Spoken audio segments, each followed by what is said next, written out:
Hi guys, this is Dan. Welcome to my channel, Engelgeist. So this is the May unboxing for the deck that won over on Patreon. If you want to be a voter in the deck polls, you can go over to Patreon and look up Engelgeist at patreon.com and get a subscription. You need to be subscribed, I believe, at the $7.77 a month level to be part of the polls. But that's one of the benefits. You get to pick which deck we use each month. One of the decks, either the Oracle or the Tarot. This was the Tarot deck that was chosen. It's called the Mystical Dream Tarot. Sorry, it's a rather large box. It doesn't all quite fit into my camera angle. But it is there. It's by Janet Piedilato. I hope I've said that correctly. I purchased this in New Jersey. It was on my Amazon wish list, but I saw a copy of it at the Journey Within Church when I went to go to a mediumship class, so I decided to grab it, not realizing that I had also put it on my Amazon wish list. So I took it off of my Amazon wish list once I realized it was on there. But it was one that I found and I was automatically attracted to and had forgot I had placed on the wish list, so it's kind of cool that I got it. So the reason why I've chosen it is because I've also paired it with an Oracle deck that I've done the unboxing video for. I'm waiting for that to upload, called the Mystical Shaman Oracle by Colette Baron Reed. So we have the Mystical Dream Tarot and the Mystical Shaman Oracle. So we've got a lot of mysticism happening in the month of May. I think we could use it, especially with this transit of Saturn into Aquarius and just everything that's going on with COVID-19 and not knowing where the future is headed. I feel like some mysticism sounds like a good idea. So we're going to call it Mystical May. And we're going to see where these two decks take us. I have a feeling it could be an interesting pairing. This says life guidance from the depths of our unconscious. I'm scared shitless, if I'm to be honest. God knows what's in my unconscious. So I'm excited. Let's get this open and see what's going on. So it's a beautiful box, and it has this nice pull tab. So as you pull tab it out, there is, just to show you guys, and this is like the back of the box. There's a book. And then the cards are separated, I guess, into two different decks. Or not two different decks, but, you know, split in half, right? See that? Okay, so let's just look at the book for a moment.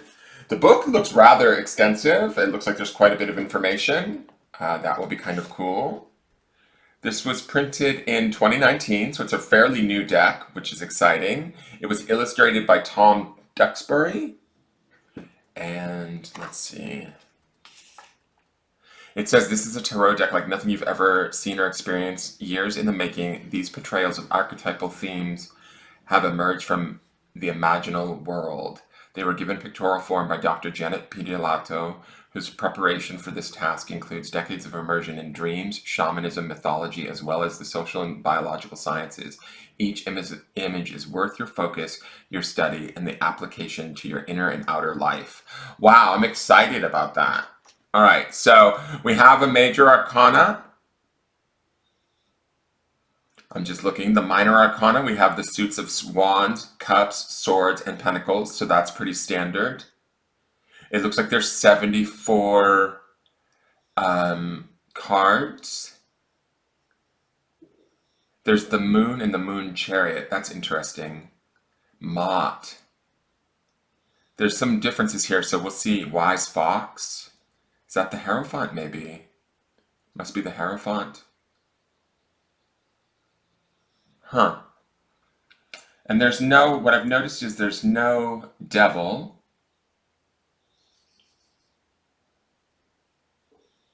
Oh no, the Hierophant is here.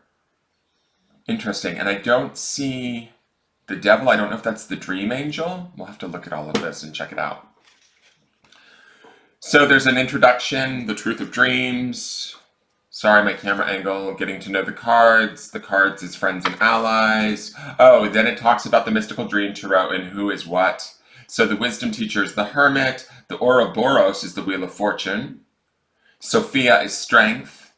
Death is the wise fox. Temperance is temperance. The sorcerer is the devil.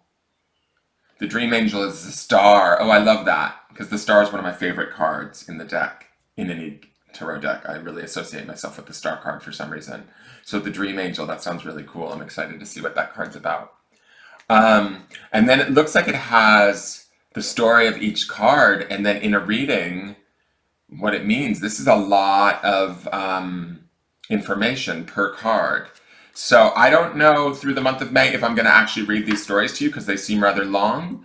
I may just work with the artwork like I normally do, but we'll see what I feel compelled to do because I'm also feeling that way with the Mystical Shaman Oracle. I'm sort of feeling like I might want to read some of those too. So we'll see how that works. Interesting. Okay. All right, so let's get into the cards and actually look at the cards and some of the artwork. That's what I'm most excited about. Because this looks pretty standard. I'm just seeing if there's anything else. In the back, it's working with the deck. It also gives like the waking dream spread. So all of this information, the dream life cycle spread, which could be very cool. The dream hidden treasures spread. There's some really cool spreads in here. The dream wisdom spread. And it also has sample readings, things like that. What is this?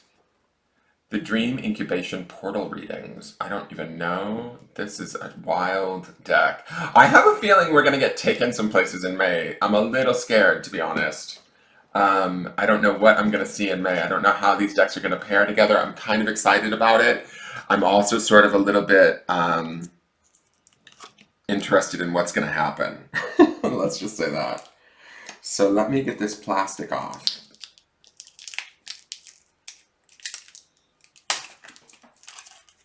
Okay. So the back of the cards are this beautiful gray color, which I love, with like the moon on it. Or it's maybe the sun, I'm not sure. It's some sort of celestial body. Probably, I don't know. I think it would be, it's kind of, could be both, right? So let's just look at some of these cards. We'll start with the major arcana, or at least the first half of the deck. So we have the Innocent, which is the artwork that we see on the box, right? This is like the Fool. Very interesting. A little spooky for a Fool card, quite frankly. The Master of Secrets, which is the Magician.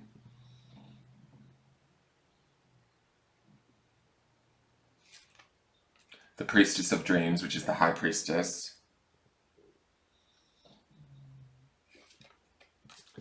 The Dream Carrier, which would be the Empress. Wow, these are really interesting. The Dream Protector, which is the Emperor. He's keeping that wave of emotion away. The Hierophant. A lot of water in this imagery. The Lovers, number 6, card number 6. I'm a life path 6. The Moon Chariot. So this would be the Chariot. To me, this is sort of interesting because this makes me feel like the passing of someone.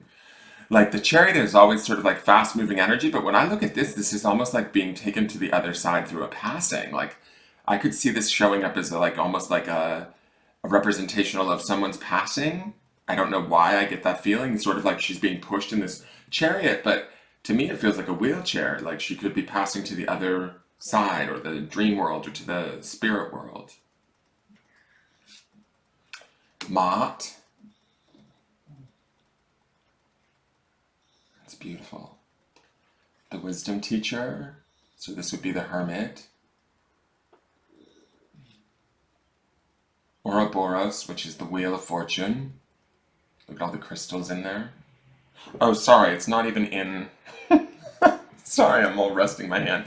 That's the Strength card. This is the first Strength card that I've not seen represented by fire. I mean, not fire, by Leo. I don't see a lion in here. Generally, there's usually a lion in almost every Strength card I've ever seen in my life, and this is the first one where I don't see a lion. Huh. The Hanged Man. I want to see, so this is the Death card, is the Wise Fox, so she's dancing with death. Temperance. Sorcerer, which would be the Devil.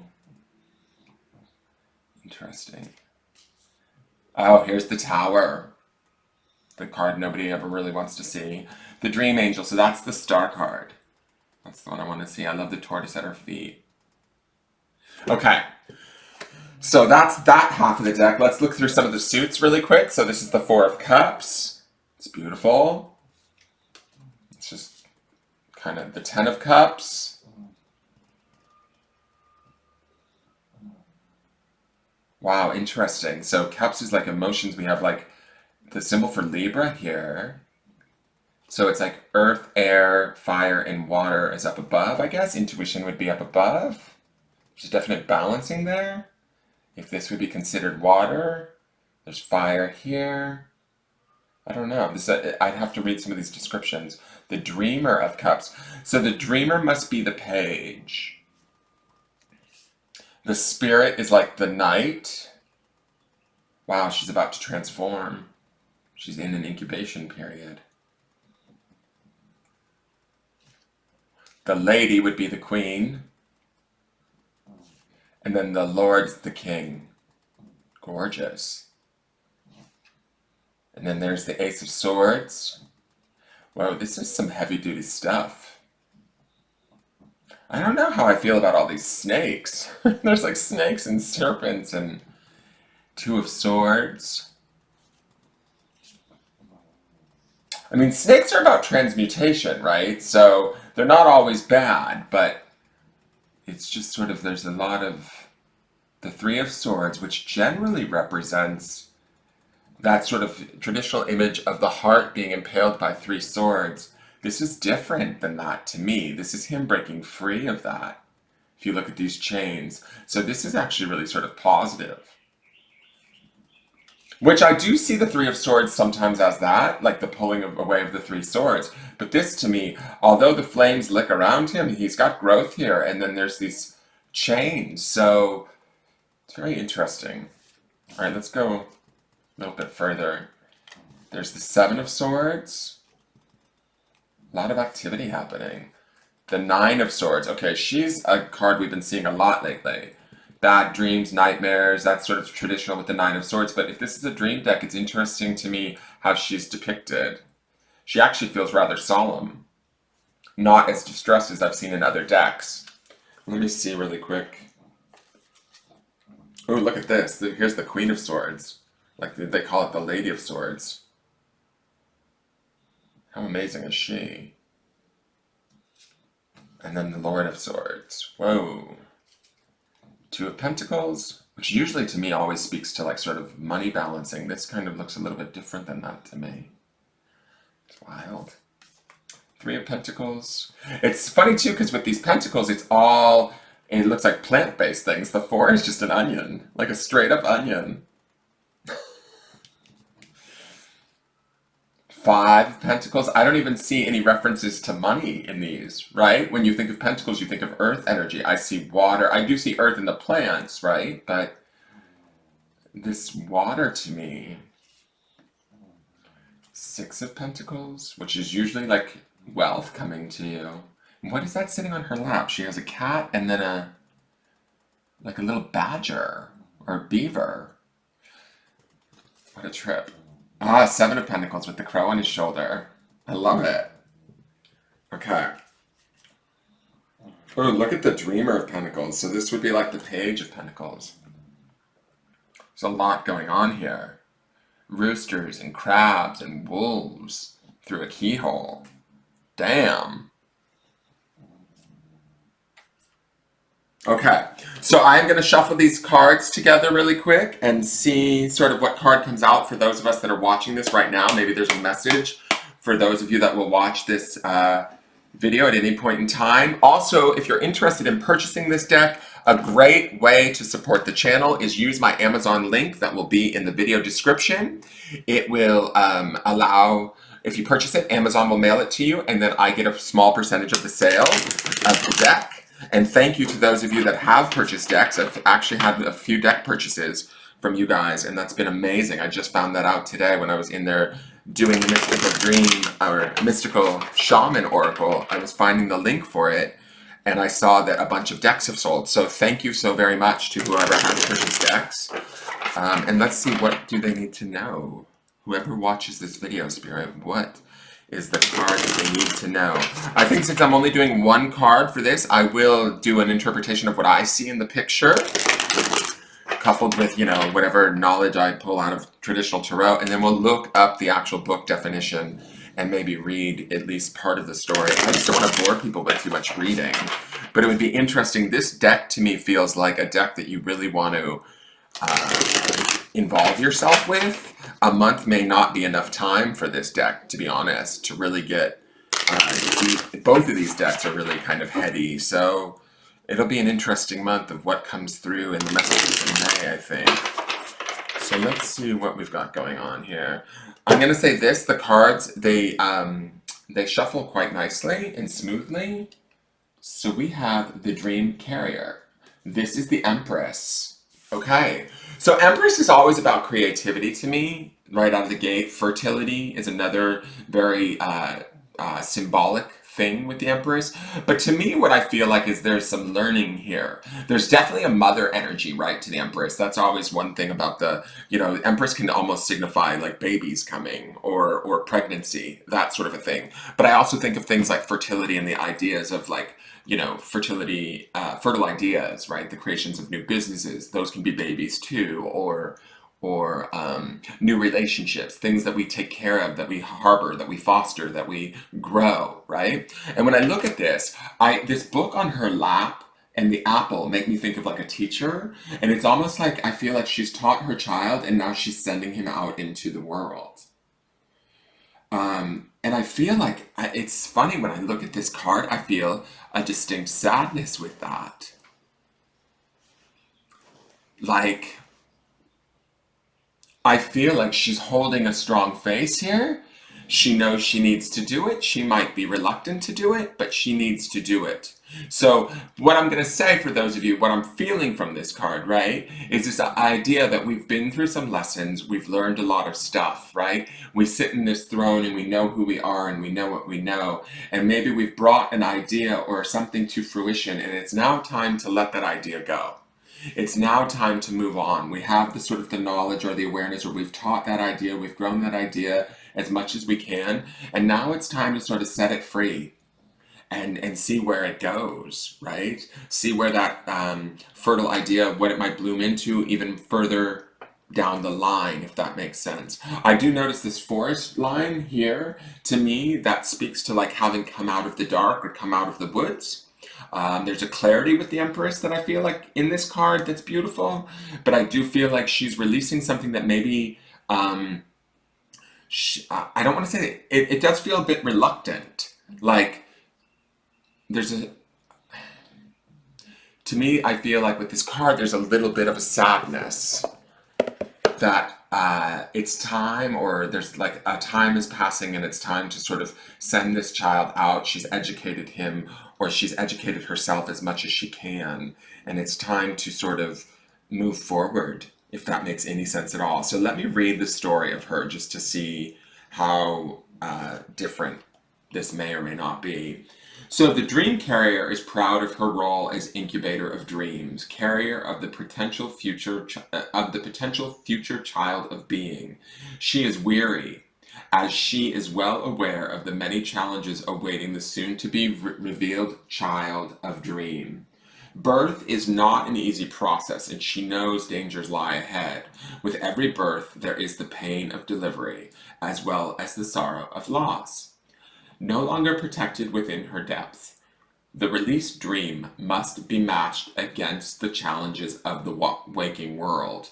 So in other words, guys, this is about like manifestation and releasing our dreams out into the world and praying that they manifest into what we want them to be, but also holding tight to that, keeping that air and the authority of the Empress and managing that, educating ourselves in how to make that dream possible. That's what I'm getting from this description.